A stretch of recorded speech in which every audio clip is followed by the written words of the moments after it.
Do you remember the cat? You guys should see something that says going live. Yeah.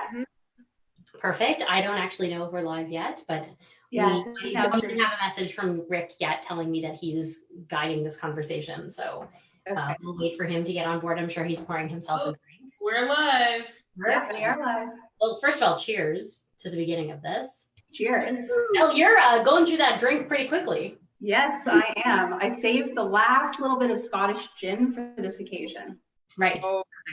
Right. Special But stuff. considering you haven't eaten yet, we still want to be able to see you. Yeah. If I start like sinking down. Down to the floor. Yeah.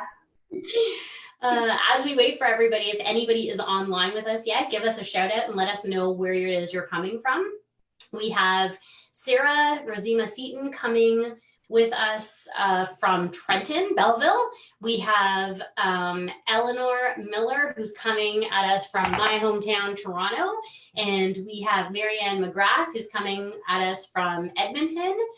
And I have to say that we all have very interesting drinks of choice today. We all normally I have everybody drinking wine in the bathroom. Although Sarah, sometimes I looked for the lemonade vodka. They were totally sold out. Mm-hmm. Elle, what do you have going on in your blast today? Scottish gin, which turns Why pink. is it pink?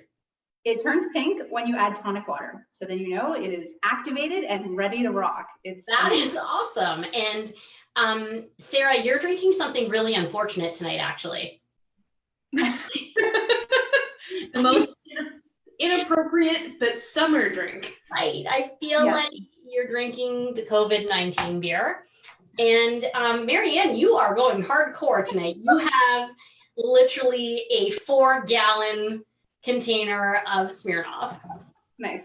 I would like to make a disclaimer that this has not been consumed like this afternoon. It's been a work in progress. I don't know if I believe that, because you're really enjoying that. Also, was it a bad day? No, actually it was a great one. Celebrating by myself. So it's a celebratory jug of vodka. Okay. Yeah. Good. Nice to know. Okay, Rick, if you're watching, I know you're watching, and there's a bit of a delay. Let me know if we can get going here. We're gonna wait your message while the 4 of us get drunk in the bathroom, and then we can get going. Again, if you guys are just joining us, let us know where you're coming in from. The 4 of us, we're coming in from Toronto, we're coming in from Belleville, we're coming in from Edmonton. I know we have some people watching from Thornhill. We have my husband coming in from my living room, so hey, Mike. We have Rosie coming in from the back also. And we're getting the go from Rick. So welcome, everybody. Welcome to the Command Post Tales from the Bathroom. My name is Stephanie Shapiro, and I'm the COO of the Together We Stand Foundation. We are a foundation formed to honor, support, and say thank you to military families.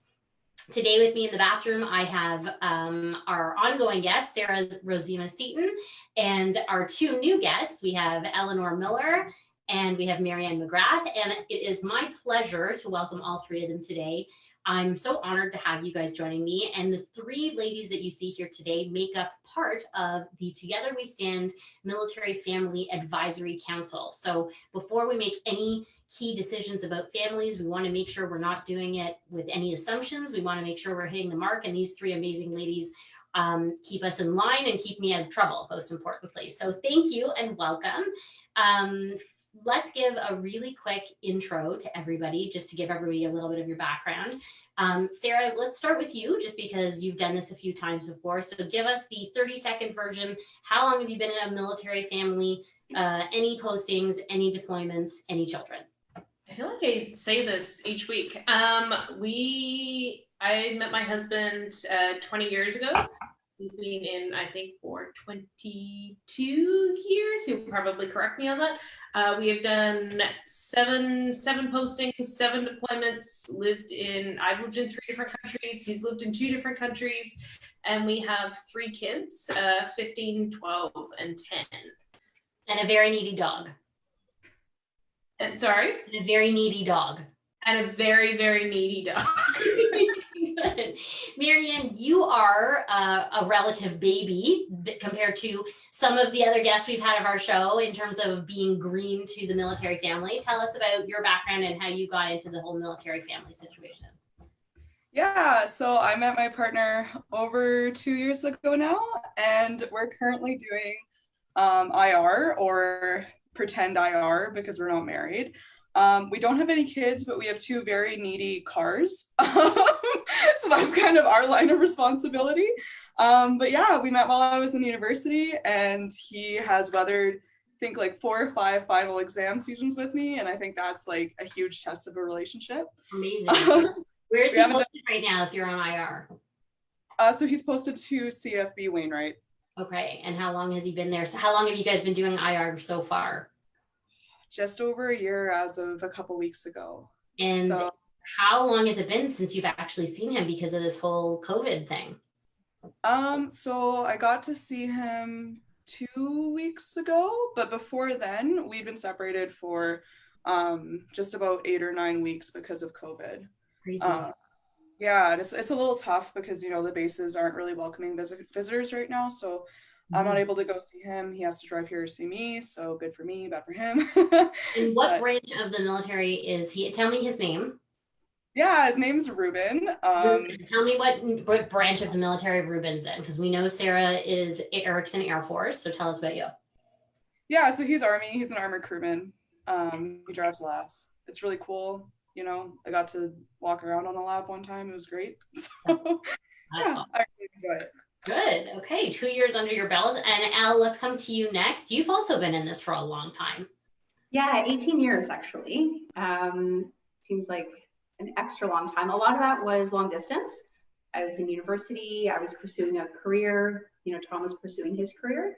But we've done 3 deployments, lots and lots of training exercises, and 1 like official posting. And when he is around and at battalion, he's a paratrooper, so Army. And we've got 1 amazing 4.5-year-old who is luckily asleep. Otherwise, he will be bursting in that door because he likes to be on camera and see everyone. And 1 extremely needy cat who did burst in the door and was ejected.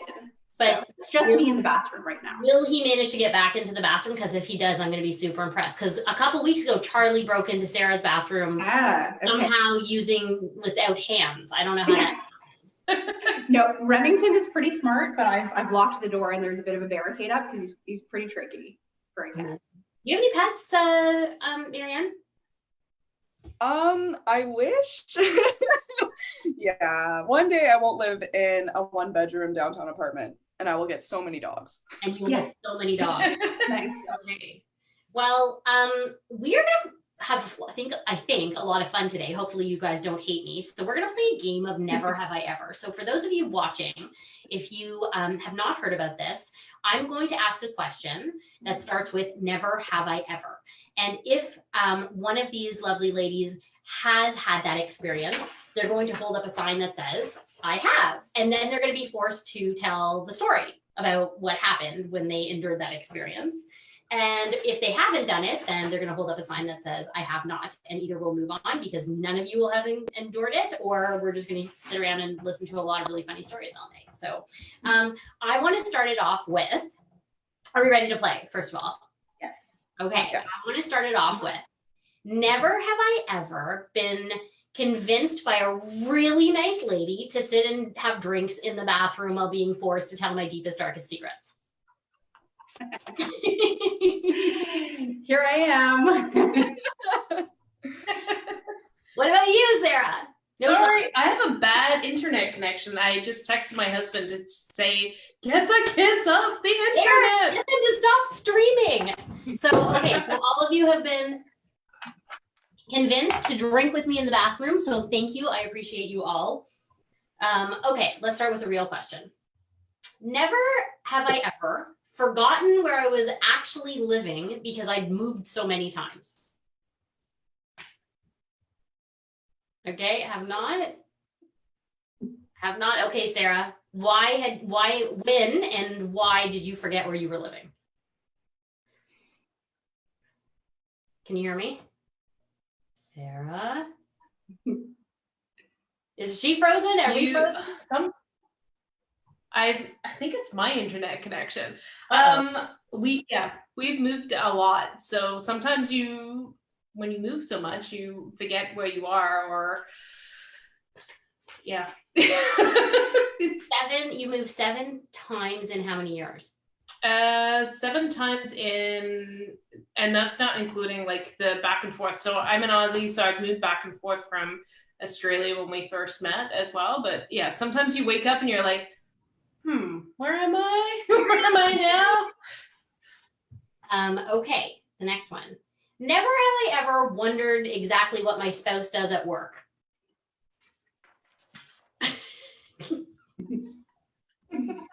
Okay, Maryanne, is this because you're new to the military world? Tell me, what have you wondered? Like, so we Snapchat, right? So we send each other like pictures of the day. And there was one time, it was the middle of like January. He sends me a Snapchat and it's of a can of spray paint and some shovels.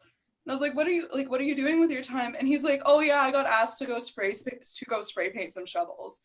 And I'm like, oh cool, good for you. Or like, yeah, he gets asked to do a lot of weird and arduous things, and it makes me laugh. Have any of you ever at some point in your career, because it's funny how many spouses I've heard this from, where they're like, I'm not actually sure what my spouse's job is every single day. Have you guys ever, when you first started out, had that experience? I'm actually just really inquisitive. Like, I ask a lot of questions because I'm genuinely curious. And Tom's switched trades. So he started as an artilleryman. And that was super interesting, like giant howitzers. And then he switched to infantry. So I just ask a lot of questions, and I'm lucky that he always answers them, hopefully truthfully. Right. I actually feel like I should be doing this. Yeah. Because my husband started a new job a couple years ago, or a year and a half ago, and I kind of feel like he just is on the phone all the time, and I'm never quite sure what it is that he's doing. He's like, don't worry, I'm business. It's something to do with like hedging and funding and investments, and every time he kind of says things to me, I just hear words and numbers. So I don't actually have any idea what my husband does. So I'm putting myself in the mix here. It's funny to ask the kids what their dad does. Yeah. I think we're going to do a kids special. I definitely one of these days want to do a kids special. So if anybody's watching, if they have military brats that they would like, that they think would be interested in doing some sort of kids special, give us a shout out, leave us your contact, and we will get back to you. Let's say, never have I ever judged myself for the amount of alcohol I consumed while stressed. Hang on. What if it's not alcohol? What if it's another vice? I've judged myself very harshly. Don't worry, we'll get to that. Oh, okay. Okay, so what led any of you to kind of have those really stress days where you're just like, I need another drink because it's too much? Because I feel like there's so many spouses out there that are sitting there watching, and I feel like so many, whether it's being a mother, whether it's being during COVID, whether it's being a military spouse, we always have this need to be perfect, to be better. We have these high expectations of ourselves, and I think that inevitably we fall short of those things. So that's when I take another glass. And tell me about a time where you guys experienced that. I think raising 3 kids. At one point they were all under 5, so we had 3 kids in 5 years. That's enough to make anyone hide in a closet, sometimes with a glass of wine, because you just need 5 minutes. The bathroom is a sweet spot. We've determined this. Maryanne, you put up on I have. Oh, I put a have not, because. Oh, you have not. Okay, you're good. Yeah. Is that because you haven't had so much to drink one day because of stress that you haven't had that experience, or is it because you don't judge yourself for those circumstances? I accept and love myself regardless of the decisions I make. So. Very modern of you. Very Generation Z. Right. Those of us in X and Y, we're a little more self-critical. You're very ahead of the time. I like it. What can I say? Token millennial. It's all good. Elle, what about you? You know, it was just one very short, but not great deployment. You know, one of those like, if something's going to go wrong, you know, why doesn't it just happen in these 6 weeks? You know, I was working full time, the nanny quit. I have a child who like had just turned 1, and I'm trying to work, and then my car died, and then it got a flat tire, and then like the litany of woe. And I just went, you know what? I'm just gonna pour myself another drink. My child is asleep and can't go out anywhere. So the party is in my own living room. I'm having a party for one. Yeah, pretty much. But really, that was the only time. Usually, you know, it's okay. But yeah, you're right. You know, as a mom, there's like a lot more pressure. Before, obviously, there's still pressure, but when you only have to worry about yourself and your, you know, dog and your cats, it's a whole different level of, you know, stress than when you have a small, tiny human relying on you for everything. But I think that's always the way. Whenever there's a deployment, everything breaks. If it's ever possibly ever going to break, it's going to happen during a deployment. It's going to be the car, the furnace, the hot water tank, and it's going to be minus 40. Yeah, all at the same time, right? All at the same time. Right. Okay. Never have I ever planned Christmas in February. Ooh. Or Hanukkah, I should say. Christmas or Hanukkah. Or Diwali or whatever we all celebrate. Okay, Sarah, you're up. Eric's been deployed over 3 Christmases, so we tended to shift Christmas. Like we'll have Christmas, depending on where we are, we'll have Christmas with the kids, and then I usually, like, we used to have this we used to get a live Christmas tree each year, and this Christmas tree used to stay up until he got home. But it would be, if you touched it, all the pine needles would fall down. But we've always had these amazing second Christmases, and had lots of our friends and everyone around. It's a lot of fun. So Christmases or Hanukkah or whatever anyone celebrates, it's just a date. So we kind of do it on the day and then we shift it again. Nice. Never have I ever bought or rented a house with a designated 7-day searching period. That sounds so stressful. I have not. Oh, back to Oh, Sarah. sorry, did you say rent too? Yeah, rent or bought a house within that 7-day. Oh, Jesus, Murphy. Okay, let's start with Elenor this time. So our first. What you have to look forward to, Maryanne. Yeah. No, our We can help you. It's gonna be fun. yeah, you know what? You'll find something. It'll be great. You just have to be really organized. You know, we decided to rent. You know, instead Where were of you, first of all?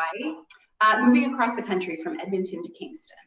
Okay. And so, you know, you sort of get to decide within a window, like when you go. And we knew that we wanted to rent. So it's just a lot of like getting yourself organized on whatever search you're doing. For me, it was Kijiji, and cramming literally as many viewings as humanly possible into the first 3 or 4 days until they all blur together and you think, fuck it, I'll just take that one. And then you hope, and luckily Kingston's a military town, that when you say, I want it, they get back to you super quickly and you're like, I'm leaving on Friday. So if you want me to sign everything, like you need to call the owners, get me in, I'll sign, here's my check, all good. And then I'm wheels up and I'll see you in a couple months with all my stuff, and hope that you haven't forgotten to do anything. I couldn't imagine buying a house in 7 days. The renting was stressful enough. We saw a lot of houses, and we had a good idea. Really decisive in that. Like, like if you're an indecisive person, I don't know how you go through that. I mean, luckily we knew what we were looking for, and so it really came down to 2 houses, you know, and we had done a lot of the searching online, and luckily, you know, the pictures were good. I didn't have any shocking surprises at walking into a house that I liked and being like, this is not what I saw online. So thank you to the people of Kingston for making my life easier. But yeah, I couldn't imagine, you know, doing what Sarah does and like buying that house in 7 days. Before we get to Sarah's answer, we have Susie Fort saying a hello, and she said she totally agrees with Sarah and that things always break when her husband's gone. So apparently it's like a Murphy's Law thing or something. Sarah, did you rent or buy within a 7-day period? We bought a bunch, actually we bought a bunch of houses in that 7-day period. So you just get it down to a fine art, and it's actually almost, and this sounds crazy, it sounds easier. It's actually easier to buy a house in that short period of time because you don't have the time to be like, oh, what about this? Or, oh, what about that? I tend to buy the ugliest houses that my husband has to renovate. So luckily we are still married after that, but a lot of it's about having a good agent, being really well organized, and you have all of your houses on day one, your backup houses, and then your Hail Mary houses just in case all goes wrong. But by Wednesday you already have a building inspector for a house that you don't even know if you bought yet. And then you're signing paperwork on the Friday at the lawyer's office. So let me step this question up even more. Never have I ever bought or rented a house within that 7-day period without my spouse seeing it first. Ooh, I have not. You have not. So Rosie's been with you each time? Only 7 days. I've sold houses without him being here, but I haven't bought So no one's had to go on the house hunting trip on their own without seeing anything, without them seeing No, but I did buy a house without Tom having seen it because he was on exercise and we were house hunting because I was pregnant, and I really liked it. And he trusted me, and I said, do you want to wait? Like, everything's looking great. And I knew, I'm like you, Sarah, I looked beyond some of the issues and saw the renovation potential, which Tom's quite handy. So the first time he saw the house was when we were walking through with 2 contractors, where I was like, and I want to take that wall down, and I want to do this. And it worked out, okay. But he actually found a house. This one didn't go. Well, it went okay. When I was moving from Ottawa to Edmonton to join him, we were looking for houses in the worst winter Edmonton had ever seen, with like snow, 9 feet high. And so we found one, and it was cute, but it had no oven. And I really like to cook. So the house was great, but there was no oven. That's an odd thing not to have. Yeah, it had like a microwave oven, convection oven. It was like, and we lived there for 5 years. It was like a very surreal experience. And for those of you who know me, I love to cook. Yes. And I love to entertain. So I've done Christmas dinner for 12 people with no oven. I've done 2 convection ovens, but I was just like, perhaps I would have chosen a different house if I had been there to see it. So when you but he did great. House alone, just FYI, you may end up without an oven, critical appliances. So check that there's toilets. Never have I ever had someone non-military say something stupid to me. Never have I ever. Oh, Maryanne got in there really fast. Sarah, really?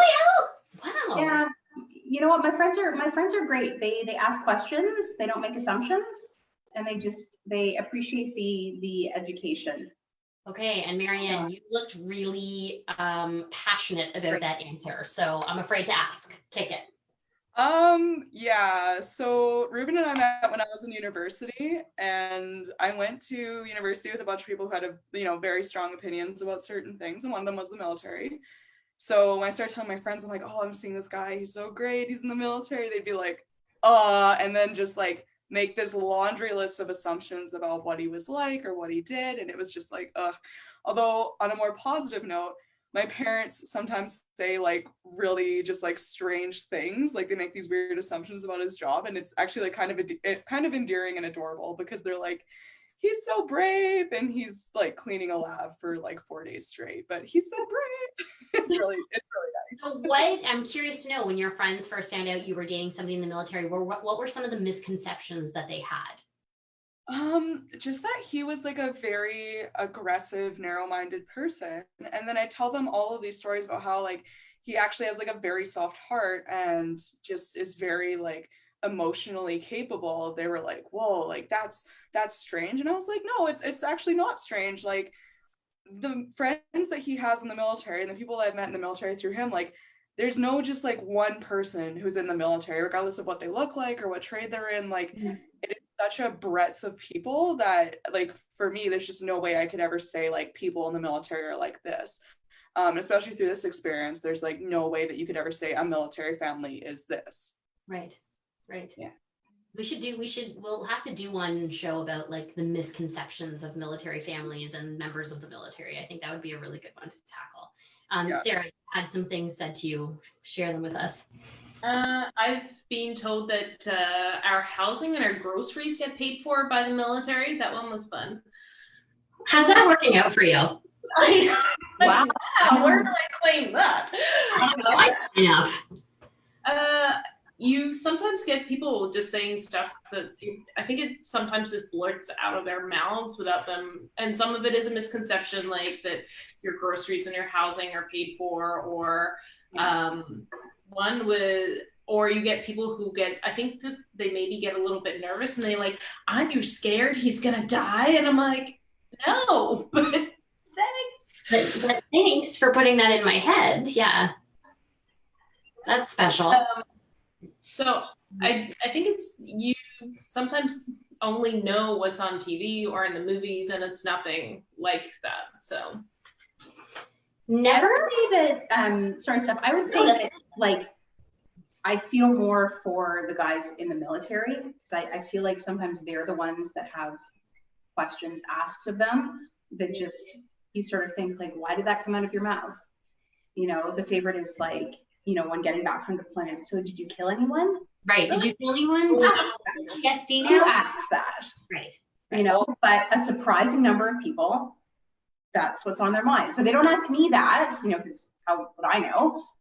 You know, but they ask the guys or women in the military questions like that. I just sort of think, it's kind of cute when the kids actually ask the military members, like during Remembrance Day or those sorts of things, because they come out with the cutest questions, like, are your medals made of chocolate? Can you buy things with them? I'm like, those ones are cute. Yeah, those ones are okay. They get a pass. Yeah. Okay. Moving on, we have, never have I ever gone on a really bad military spouse blind date. Not romantic, but like friend date. A friend blind date. Like, oh, you should go meet so-and-so military spouse because you're gonna move there. And you know what? I'm actually lucky. I haven't. No. Okay. Only good ones. Maryanne's not sure. Sarah's not sure. I'm like, I'm sure I have. I just don't remember. Block those ones out. Yeah, I think for me, it's just like, there were people that, I don't know, like friendships are tough, right? Like sometimes you click with people and sometimes you don't. So I don't think I've ever had like an experience that was like, oh my goodness, I never want to see this person again. It was just like, you're really cool, but we're not on the same wavelength. That's it.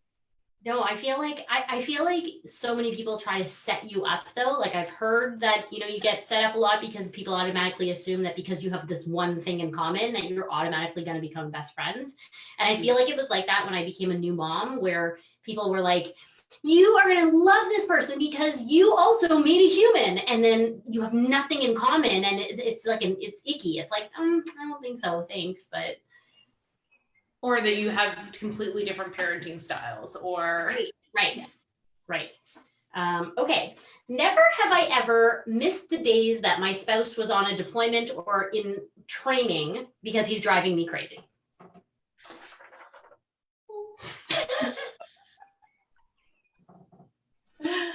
Liar, Sarah. Rosie's watching. That's why you did that. Liar. Smart and still married. No? No, I would say I have. When you get in your so tell me a time when they came back from training or deployment and you were like, can you go back, please? You know what it is? It's when they're on deployment, it's for a very long time. And, you know, Tom was deployed almost as soon as I moved to Edmonton. And so I was on my own, sort of exploring this new city, you know, trying to figure out who I knew in Edmonton and have those friend dates, not necessarily with other military spouses, but, you know, I'm in politics. So it was like, you know, people who have the same background as me. And luckily I had known some of them from Ottawa.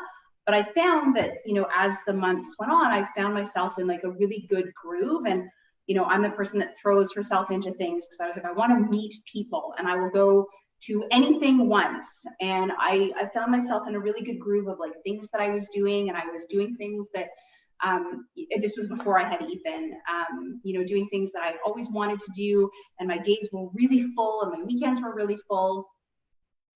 And then he came back and it was like, but I'm really busy, but I really missed you, and so what's that balance, right? And I, maybe I ended up giving up a little bit too much, in retrospect, because I wanted to see him because he's always, on exercise or training and never around.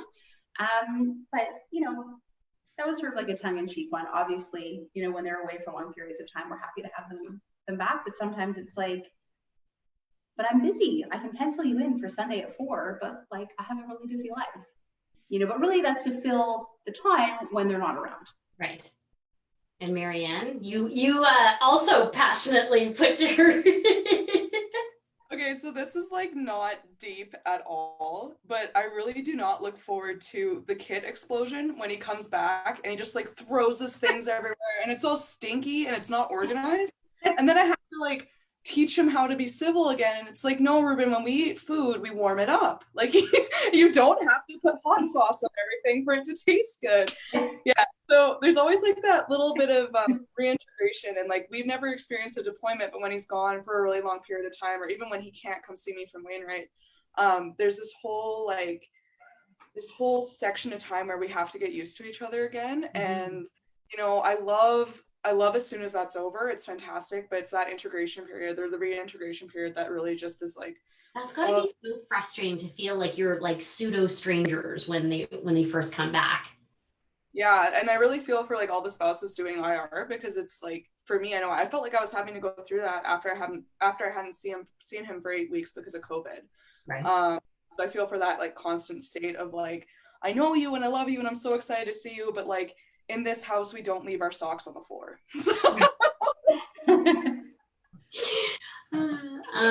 Okay. Never have I ever filled out my spouse's next of kin paperwork only to then change my contact information 2 days later. Maryanne? Yeah, I had the same phone number for 5 years. And I finally like got the courage to change my phone number and like start fresh 2 days after he finished updating all of his contact information paperwork. So that was great. Super happy.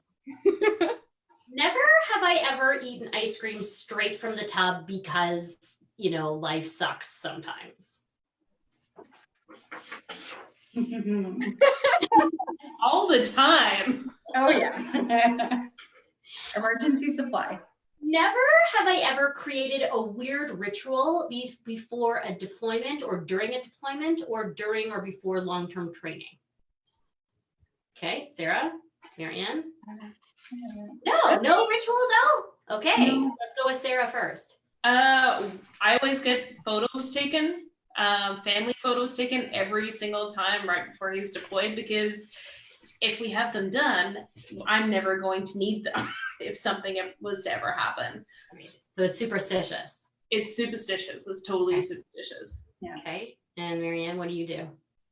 Honestly, I'm like, can you please change my oil and make sure my car is okay? And then can we please make sure all these other little things are done? So it's very like taken care of. Yeah. Okay. Yeah. Never have I ever bought an animal while my spouse was away.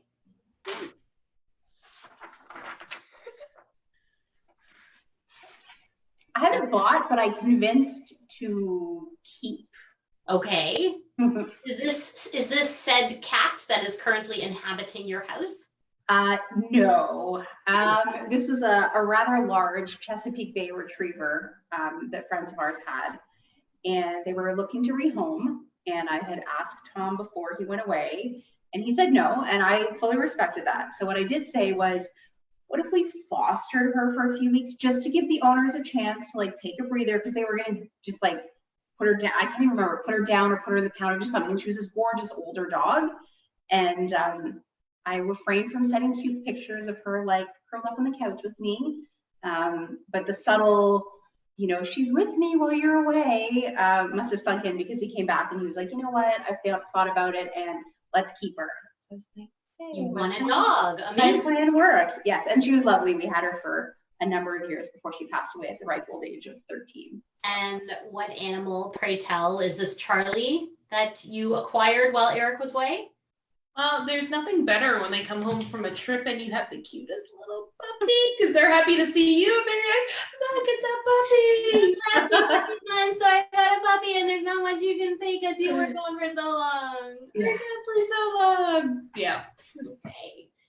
Never Go have I fish. ever got a couch stuck in a staircase while my spouse was away. Oh, does the roof count? Please say that someone else has. You got a couch stuck in a roof? Yeah, we were moving and I got stuck in the roof because the couch. I don't know how we even got it in the house. What? Okay, Elenor, you go first. So I'm a little. Was this like a Friends moment?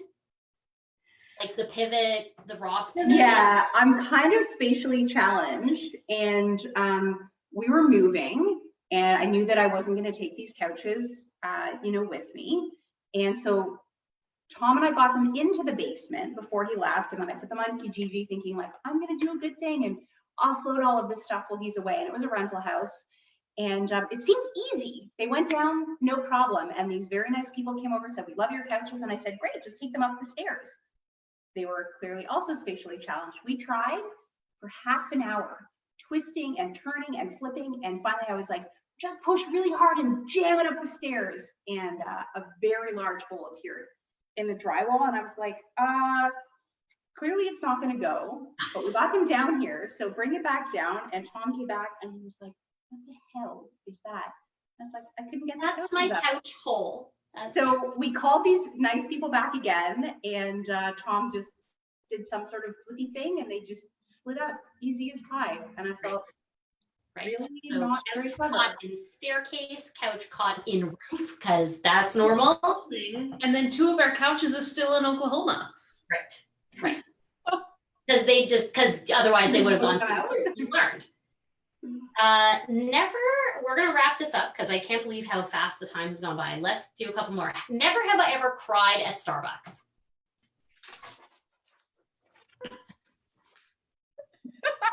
Maryanne? Okay, in the drive-thru, ordered my drink, was happy, nice to the lady. By the time I pulled up to the window, I got a text from Ruben after like 9 or 10 weeks of not hearing from him, and I was full out like sobbing because I was so happy. I was like, oh, this is like, oh. And I had to make a bunch of decisions while he was gone. So then it was like, I was just freaking out. So the lady is like looking at me through the drive-thru window, like, what happened in the last 12 seconds? Are you okay? And she was like trying to comfort me. And I'm like, no, I'm just really, really happy. It's fine. But yeah, because I'm a crier. And Coffee for free. I did not. Come on. Oh, Starbucks, come on. Starbucks. Slip it up.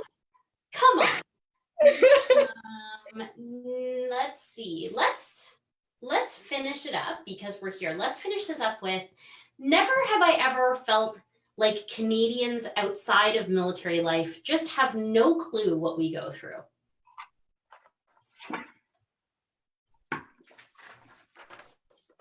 All right, let's do it. I'm gonna go counterclockwise. Elle, go first. Why do you feel like Canadians just have no clue what military families go through? I think the thing is, people see the military as like deployed overseas, and that to them is like what the military is. They march away to do all these amazing things and save the world, and they do. But the number of times I've been asked, like, well, he's around all the time, like he's just at home when he's not overseas. And I was like, what? No, wrong profession.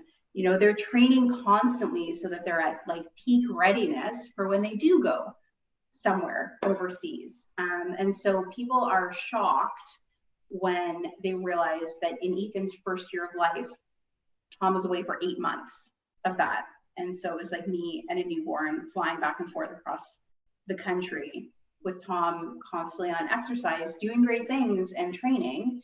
And it's very hard to explain to Canadians that, you know, you do a lot of it on your own. You know, couple that with the misconceptions Sarah mentioned, like, doesn't the government pay for everything? Like, Right. no, you just gotta pick it all up and get her done. And it's fine. You know, I think that most people know what they signed up for. I hope they do, you know, that they went in with their eyes wide open. I certainly did. But it's a hard conversation to have with friends who have, you know, spouses with, you know, great jobs who work hard, but, you know, come home every night, or they're not away, or they don't have the same pressures. So it's an interesting conversation to have with people. You constantly feel like you're educating them about what it's like. Okay, Maryanne. I think that, like, when I disclose to people in my professional life that I am part of this little military family, they're kind of surprised, because they're like, oh, but you don't have like Rita and I aren't married, so they're like, oh, like, you know, you aren't married and you don't have a white picket fence and a golden retriever and a PMQ, and it's like, no, but I'm still part of this and I'm still affected by it. And then on the other side, there's all these stereotypes about what it's like. So a lot of people look at me and they're like, well, you have nothing to worry about. You're young and you don't have any kids and you don't have like a mortgage. So why are you even stressed? And it's like, yeah, but the whole picture of what being in a military family is so much more than like the stereotypical first thing people think about. So yeah, I don't know. And I think people kind of devalue military families and don't give them enough credit for the fact that I think we're all like incredible, unique people on their own. And, you know, most of the spouses I met are just outstanding people. And it's, yeah, it's really cool how diverse we are. Love that. And Sarah, finish us out. I don't know. I had no idea what military was like before I got in. I was pretty young.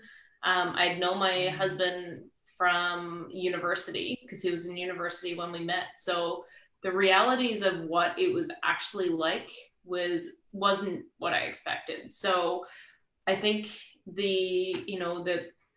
the beginning, it's a lot more stable now than it was when he was younger and flying more, but it's training and they're gone a lot and there's other things apart from deployments. And for a good 6 years, he was gone about 200 days a year of that.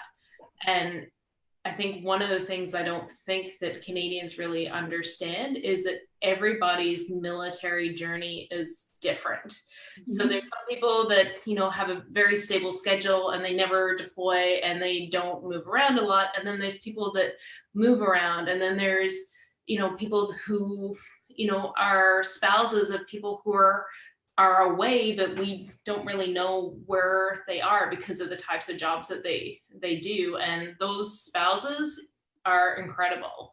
And everyone is unique and resilient and amazing. And I don't think that really Canadians understand quite how kick-ass military spouses can be. I agree. Having now met quite a few of them, I am consistent. I think this is what, as a Canadian who didn't know about the military, now coming in, I am amazed by what military families, military spouses can accomplish, military children can accomplish under immense change, with lack of stability, with threat of danger, with such resilience, with we got this attitudes. I'm so incredibly amazed by what military spouses are able to pick up. They really carry the family. They keep everything together at home. They keep the home together. They keep the animals together. They keep the job down. They keep the kids together. And I think they're doing all of this without Canadian citizens knowing what they do while their spouse is deployed or on training. So I thank all three of you for going through all of that on behalf of all Canadians. I thank all three of you for answering so candidly and honestly tonight. True full transparency, nobody had any idea what I was going to ask them, so you guys handled my questions like champs. Join us next week. Next week we have a treat. We are going to be speaking to male military spouses. We don't often get a chance to speak to a lot of male military spouses, and we're doing this in honor of Father's Day. So join us. Instead of tales from the bathroom, we're going to be doing beers from the backyard. So make sure you join us as my CEO takes over. I'm reluctantly giving up the microphone for a week, but he's going to take over and interview our men. So we'll see how that goes. We'll see if they can handle the questions as well, because so far none of my my female military spouses have been stressing or sweating under the pressure.